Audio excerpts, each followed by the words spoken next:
हाय दोस्तों, good evening. मैं आप लोगों की सुमन बनारसी। आप जितने लोग हम मुझे सपोर्ट करते हैं, मेरे सब्सक्राइबर, आप सभी लोगों को तहे दिल से धन्यवाद। और कैसे हैं आप लोग? उम्मीद है कि अच्छे ही होंगे। दोस्तों, आज मैं थोड़ा सा अपना अनुभव शेयर करने आई हूँ और थोड़ी सी आप लोगों को सजग करने आई हूँ। सजग इस बात से कि अभी ठंडी का मौसम है, गांव में बहुत ठंडी पड़ता है, कोहरे बहुत पड़ते हैं। तो कोहरा की वजह से कुछ दिखाई नहीं देता। गाड़ी जो चलाते हैं बहुत स्पीड में कुछ लोग चलाते हैं, जो नए लड़के हैं, तो बहुत लोगों की शौक़ होती है गाड़ी नचाना, घुमाना, चलाना। आज मेरे गांव में मेरे गांव मतलब मेरे पापा के गांव में बहुत बड़ा हादसा हो गया है। गांव से फ़ोन आया था, मेरे पापा को बताया गया, पापा के फ्रेंड फ़ोन किए थे। मेरे घर के बगल में एक भैया रहते थे और लगन की ठंडी में लगन भी होती है बहुत सारा। तो जो गांव में जिसका व्यवहार भाई वो तो जाना ही पड़ता है। तो हमारे यहाँ बोलते हैं दैजा करने, न्योता किसी का आ जाता है तो न्योता देने जाना पड़ता है। तो हमारे गांव के बगल में एक बड़े अच्छे भैया थे, उनको हम लोग बचपन से ही देख रहे हैं। उनकी वाइफ बहुत अच्छी थी, बहुत व्यवहारिक है, भाभी लगती है हमारी। और वो लोग क्षत्रिय हैं, ठाकुर हैं। बहुत जब से हम लोग होश संभाले तब से देखते हैं कि उनके घर से, हमारे घर से तो किसी से, हमारे घर से तो किसी से मतलब कुछ हुआ ही नहीं है, कभी झगड़ा लड़ाई ऐसा कुछ नहीं हुआ है। लेकिन वो भैया बहुत अच्छे थे। भैया की वाइफ जो है वो बहुत अच्छी है, मैं नाम नहीं ले रही हूँ। और पता चला 12 बजे रात को बाइक से आ रहे थे और उनका एक नाती था, उनके बड़े लड़के का बेटा था, और एक गांव के और थे, और एक भाई थे गांव के। तो यादव थे वो भाई, एक भैया यादव थे।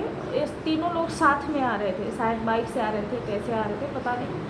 एक फोर व्हीलर वाला आया, बोलेरो वाला, और कोहरा बहुत ज़्यादा था और वो इन लोगों को टक्कर मारा और तीनों लोगों का मौके पर ही मौत हो गया और वो चला गया, भाग गया। और ये लोग तीनों, 10 साल का वो छोटा बच्चा था, लड़का था। मम्मी तो देखी थी, मैं तो गांव में बहुत कम जा पाती हूँ, नहीं जा पाती हूँ, हमारी स्थिति परिस्थिति किस्मत जो भी कहा जाए सब कम है। तो आज और ऐसा कुछ भी गांव में होता है तो हमारे गांव में किसी के घर पे भी, हमारे गांव में इतना एकता है, हमारे पापा के गांव में इतना एकता है कि गांव में किसी को भी कुछ हो जाए, कोई बीमार हो जाए, किसी के घर पे शादी है या किसी को कुछ हादसा हो गया, तो पूरा गांव, अगर एक घर खुश है तो पूरा गांव खुश होगा, और एक घर दुखी है तो पूरा गांव दुखी हो जाएगा। आज मेरे घर पे सुबह से ही एक तरह से मातम जैसा पसरा हुआ है। मेरी मझली बहन है, सुबह से रो रही है बेचारी, और मम्मी बहुत डिस्टर्ब है। मम्मी भी बहुत रो रही हैं क्योंकि बचपन से हम लोग देख रहे हैं ना, भाभी कैसी हैं, भैया कैसे हैं, और अभी यंग थे भैया। और देखे मुझे 4 साल हो गया था, क्योंकि 4 साल मुझे गांव गए हो गया, 4 साल उनको देखे मुझे हो गया था। बड़े अच्छे थे उनके, जब भी मैं जाती थी तो भैया के घर पे जाती थी और भाभी से मिलती थी। तो ये नसीहत देना था कि अगर आप लोग गाड़ी चला रहे हैं तो प्लीज़ बहुत सावधानी से चलाइए, क्योंकि ज़िंदगी एक ही बार मिलती है, तो इसको ऐसे ना गंवाइए। जिसके घर पे ऐसा होता है उसके बीबी, उसकी बीबी, बच्चे, उनका पूरा परिवार ही ख़त्म हो जाता है, उजड़ जाता है। देखिए, एक होता है जीना और एक होता है सांस लेना। सांसें तो अपने बस में है नहीं, कोई रोक दे, सांस से चलती है, जीना पड़ता है। लेकिन अगर कोई एक चला जाए तो इंसान मर ही जाता है। बस जीवित रहता है, सांसें चलती हैं, ना कभी याद मरती है, ना कोई उस इंसान का कमी पूरा कर सकता है। सॉरी। तो प्लीज़ आप लोग गाड़ी बहुत ही ध्यान से चलाएं, कोहरा बहुत ज़्यादा होता है।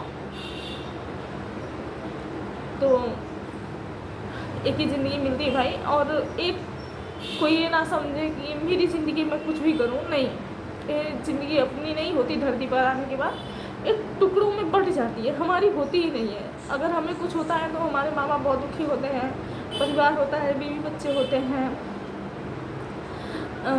एक परिवार उजड़ जाता है। तो प्लीज़ आप लोग गाड़ी बहुत ही संभाल के चलाइए और बहुत देख सुन के रास्ते में गाड़ी को चलाइए। और अब मैं खुद का अनुभव थोड़ा सा शेयर करूँगी। जैसे कि मैं पहले सूरत में जॉब करती थी, सबको पता है। मैं करीब 8 साल से जॉब कर रही हूँ। अच्छा एक्सपीरियंस है मेरे पास जॉब का। तो किस कारण बस कैसे मुझे सूरत छोड़ना पड़ा, जॉब छोड़ना पड़ा, एक मैं कहूँ तो एक मेरा साम्राज्य बनाया हुआ था। साम्राज्य मैं इसलिए बोल रही हूँ, साम्राज्य शब्द इसलिए मैं यूज़ कर रही हूँ कि 8 साल, कहीं कोई अगर 8 साल 10 साल 12 साल रहता है तो एक बड़ी अच्छी बॉन्डिंग हो जाती है, बहुत अच्छा पहचान हो जाता है। मैं तो जॉब करती थी, फील्ड में थी, तो मेरी बहुत अच्छे पहचान थी, बहुत अच्छे लोगों से पहचान थी। वहाँ जो मेरा जो मान सम्मान प्रतिष्ठा था, जो मैं खुद से बनाई थी, किसी ने मुझे बना के नहीं दिया था, मैं खुद से बनाई थी। जैसे कि अगर 50 लोग आपका तारीफ़ कर रहे हैं तो भाई 5 लोग बुराई भी करने वाले होते ही हैं, वो तो दोनों होते हैं। मतलब तो उससे कभी वो नहीं करना चाहिए। तो इसलिए मैं जिस ज्वेलरी में मैं काम की, जॉब की, मुझे ऐसा नहीं, मैं कभी घमंड नहीं की, कभी मुझे ऐसा, हाँ कभी गलत होता था तो मुझे बुरा लगता था, मुझे गलत नहीं पसंद, ख़राब लगता था, तो मैं आवाज़ उठा देती थी, हाथ भी उठा देती थी।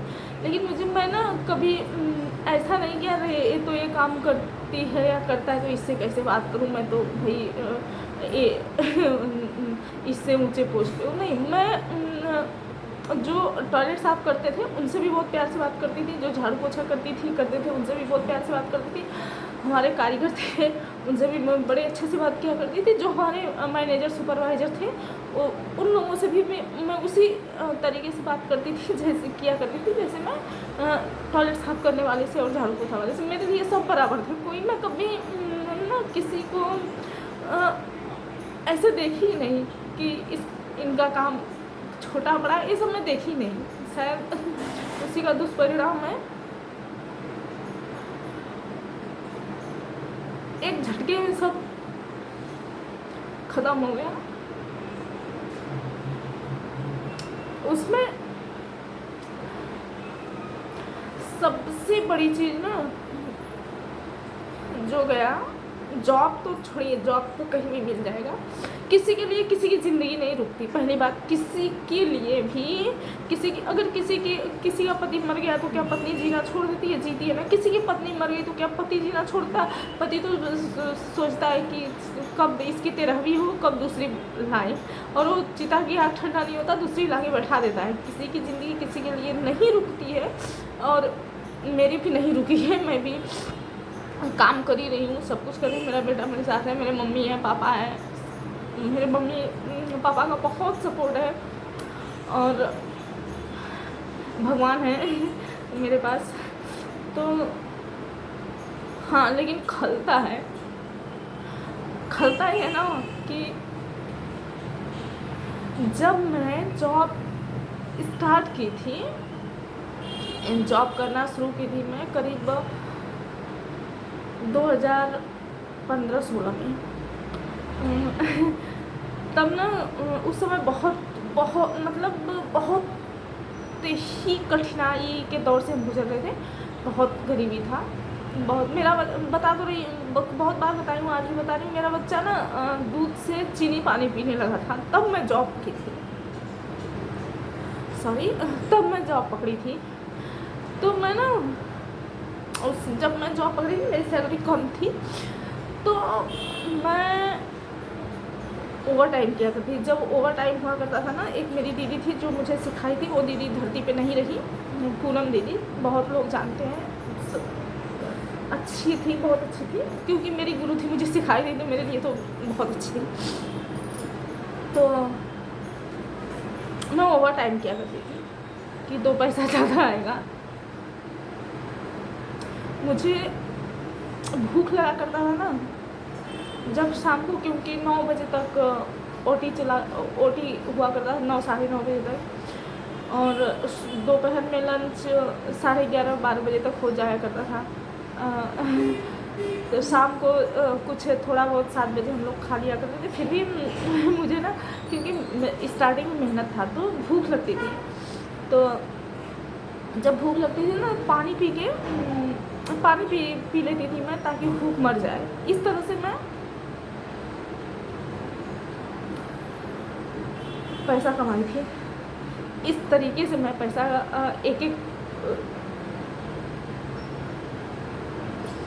एक रुपया कमाई थी।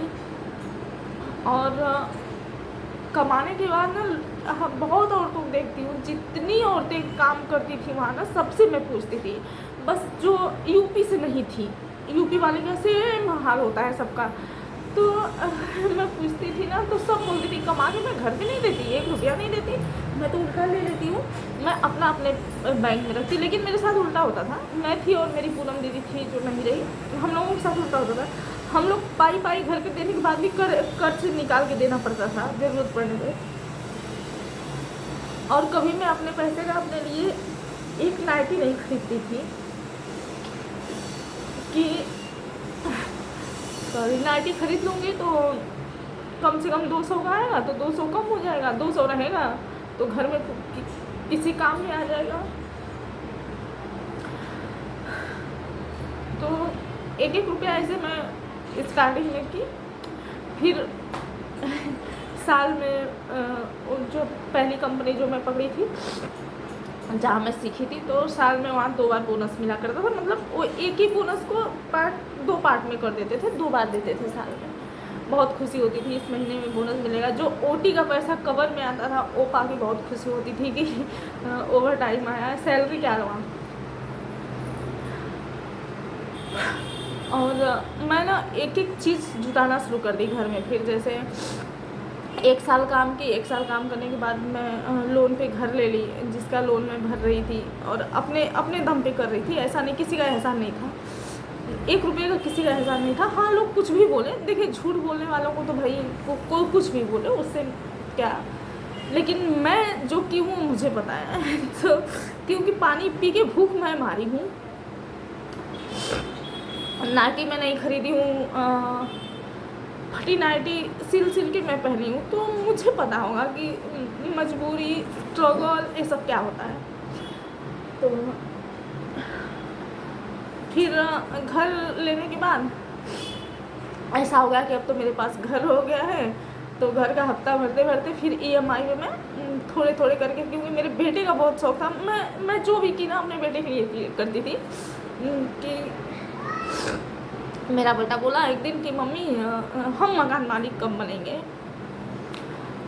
तो ये बात मेरे दिल दिमाग में लग गया कि मेरे बेटे को मकान मालिक बनाना है। तो 1 साल काम की, उसके बाद मैं घर ली सायन में 1 BHK का छोटा सा, क्योंकि अपने औकात के हिसाब से 1 BHK का वहाँ सायन में घर ली, 4th फ्लोर पे। फिर इसके बाद मेरा बेटा बोला मम्मी सबके घर में टीवी है, मेरे घर में टीवी नहीं है। फिर मैं अपने बेटे को ही भेजी, मेरे पास एक कार्ड था IDFC का ना लगा, तो मैं अपने बेटे को भेजी, हो गया। तो 18,000 की टीवी लेके आया, उसका EMI भरी।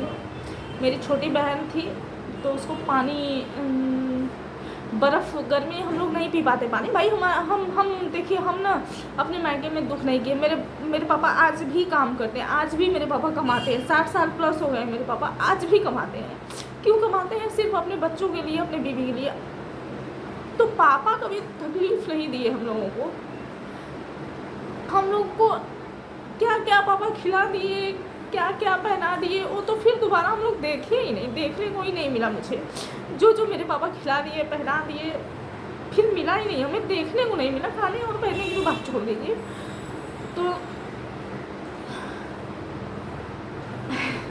तो मेरी छोटी बहन थी, गर्मी में हम लोग ना बर्फ़ लाते थे और पानी में डाल के पिया करते थे। साय में जब चले गए थे तब की बात बता रही हूँ। अब जब कोरोना आया था तो हम लोग साय में शिफ्ट हो गए। तो मेरी छोटी बहन थी तो वो रो के फ़ोन करती थी, दीदी पानी ठंडा नहीं है, क्या करें। तो बर्फ़ लेके जाया करते थे। जब मैं ड्यूटी से जाती थी ना, बर्फ़ लेके जाती थी तो पानी मिला के वो हम लोग पीते थे। फिर पानी का ज़्यादा दिक्कत हो रहा तो फ्रिज उठा के लाई, EMI पे ही लाई। तो फिर ऐसे करते करते अलमारी में सब कुछ घर में कर ली थी, सब कुछ कर ली थी। अभी जो भी थोड़ा बहुत बाकी था, अभी मैं बोल रही थी कि अब मैं कुछ ना करूँगी, सिर्फ अपने बेटे को पढ़ाऊँगी। ठीक है, कोई बात नहीं, जो किस्मत में जो लिखा था हो गया। लेकिन आज मैं सोई थी तो सपना देखी कि इससे भी बुरा दिन आने वाले हैं, और जो मैं ख़राब सपना देखती हूँ पूरा होता है। तो पता नहीं क्या मेरी किस्मत में लिखा है, भगवान क्या मेरी किस्मत में लिखा है, मुझे नहीं पता। अब क्या होगा, इतना तक तो झेली हूँ, आगे झेल पाऊँगी या नहीं झेल पाऊँगी नहीं पता। अभी धीरे धीरे मेरा बेटा बड़ा ही हो रहा है, नहीं झेल पाऊँगी तो फिर एक ही रास्ता है, आत्महत्या करना, क्योंकि मेरा बेटा जी खा लेगा। अब धीरे धीरे बेटे की टेंशन कम हो रही है क्योंकि मेरा बेटा बड़ा हो रहा है। तो बस इसी के लिए जीती थी, इसी के लिए करती थी। अब भी कुछ ऐसा है नहीं जिसके लिए मुझे, क्योंकि अब बड़ा हो रहा है, अब वो कर लेगा सब कुछ। तो अनुभव मैं एक और बताना चाहूँगी। मैं यहाँ मुंबई में आई तो मुंबई में भी जैसे कि हर वीडियो में बोली हूँ कि सर्टिफिकेट मुझे नहीं मिला, मांगी तो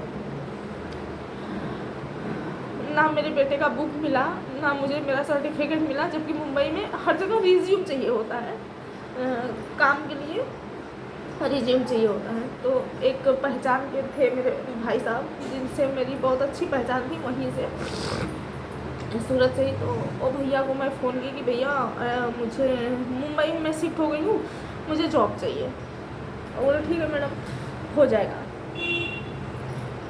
तो मैं कभी ना ट्रैवल नहीं की थी इतना दूर, अकेले, बस, ट्रेन, ये सब का मैं इतना दूर तक सफ़र नहीं की थी अकेले, और कंटिन्यू नहीं की थी। और यहाँ मुझे करना पड़ा क्योंकि भाई खाना है तो कमाना है, खाने के लिए तो कमाना पड़ेगा, कमाएंगे नहीं तो खाएंगे क्या। तो उसमें मैं बता रही हूँ, यूपी बिहार वालों का मानसिकता जो एकदम लो क्वालिटी के लोग होते हैं, बहुत लोगों को बुरा लगेगा, फड़फड़ाएंगे, फड़फड़ाते रहें। इनकी मानसिकता क्या होती है कि एक दूसरे के बहन बेटी को ना बहन बेटी समझते ही नहीं है। ये साले सब क्या समझते हैं मुझे नहीं पता। बस में 2 बार ऐसा हुआ, मैं 2 लोगों को मारी बड़ी अच्छी तरह से। एक तो ऐसे पकड़ी और फेंक दूंगी खिड़की से, मारी 2 थप्पड़ खींच के। ये लोग क्या करते हैं ना, अपनी माँ बीबी बहन बेटी घर में छोड़ के आते हैं, और बस में जैसे ही खड़ा होंगे दूसरे की बीबी दिखेगी तो जैसे लगती है कि इनकी जागीर है, एक कहीं भी हाथ लगाना शुरू कर देते हैं। ये होती है हमारे यूपी बिहार के मर्दों की मानसिकता, और इसी का हम विरोध करते हैं। इसलिए हम आज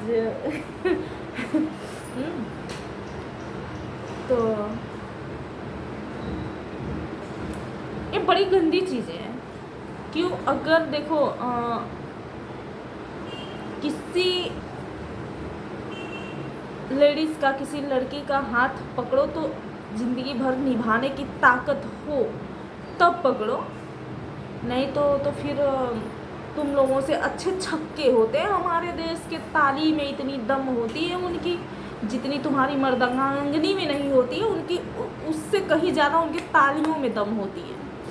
तो ऐसे छेड़छाड़ औरतों से, लड़कियों से करना बहुत बढ़िया कर रही होगी जी, जो भी कर रहे हैं। आज एक लड़की उनके भी सवाल उठा रही थी कि आप ऐसा क्यों बोले कि एक हिंदू लड़की के साथ बलात्कार हो, मारा पीटी हो, हत्या हो तो 3 मुस्लिम को उठाओ। क्योंकि आजमगढ़ की लड़की थी, उसे मुस्लिम लोगों ने उठाया और सामूहिक बलात्कार किया और उसको हत्या कर दिया। और प्रशासन नहीं सुनी, नहीं उस पर कार्रवाई की, तब योगी जी ने ऐसा बोला था। योगी जी जवाब दिए उस बात का, अच्छे से दिए। देखिए, हिंदू मुस्लिम हम नहीं कर रहे हैं, हम जातिवादी नहीं कर रहे हैं। कोई भी हो, हिंदू हो, मुस्लिम हो, कोई भी हो, बस औरतों का, लड़कियों का, लेडीज़ का इज्जत करें। क्योंकि आप सभी को जन्म देने वाली एक औरत है। आपकी औकात नहीं है, आपकी ताकत नहीं कि आप खुद से पैदा हो जाओ या बगैर औरत के पैदा हो जाओ।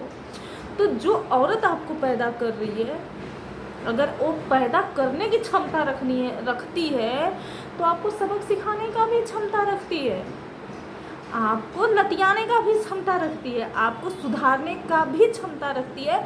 अगर मर्द हो तो एक औरत से अकेले भिड़ो, झुंड में मत आओ, देखो कैसे सुधारती है। तो कभी औरतों को कमज़ोर मत समझो, वो कमज़ोर नहीं होती हैं। वो औरत कमज़ोर नहीं, जब अपने पे आ जाए ना तो औरत कमज़ोर नहीं होती है। एक गलतफहमी, औरत कमज़ोर कैसे हुई भाई? अगर एक मर्द को औरत जन्म दे सकती है, वो औरत कमज़ोर कैसे हुई? क्यों आप लोग समझते हो कि औरत कमज़ोर है? और औरत आपकी जागीर है, कुछ भी कर सकते हो। किसी एक का हाथ पकड़ो, जो पसंद है उसका हाथ पकड़ो और ज़िंदगी भर के लिए पकड़ो, तब तो जाने कि मर्द हो। नहीं तो फिर वही है कि तुम लोगों से ज़्यादा हमारे देश के छक्का लोगों के तालियों में ताकत है, आप लोगों के मर्दानी से ज़्यादा। ऐसे इधर छेड़ना छाड़ना, ये करना वो करना, बलात्कार करना, मारना फेंकना, भाई ये कहाँ का ये नियम है?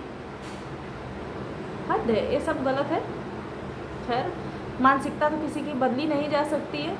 इनको सीधा पागल खाने भेज देना चाहिए। जब शॉट पे शॉट लगेगा, खुद ही मानसिकता एकदम सही हो जाएगी। तो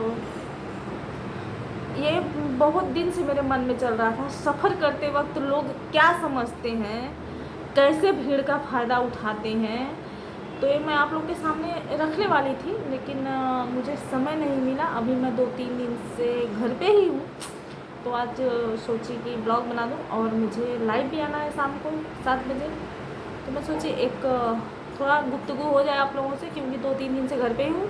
फिर इसके बाद देखती हूँ संडे मंडे से, फिर मंडे ट्यूसडे वेडनेसडे से फिर लगूँगा। टेंशन नहीं है, मेरा भगवान मेरे साथ है, मेरा बाप मेरे साथ है, मेरी माँ मेरे साथ है, मेरा बेटा मेरे साथ है। तो मुझे टेंशन वेंशन नहीं है उतना। मैं आराम से 3 दिन से घर पे ही पड़ी हूँ। अभी आगे देखूँगी। जितना टेंशन झेली हूँ 21 साल में, सिर्फ इसलिए झेली कि देखिए, निभाने वाले बड़े कम मिलते हैं, भागने वाले बहुत ज़्यादा मिलते हैं।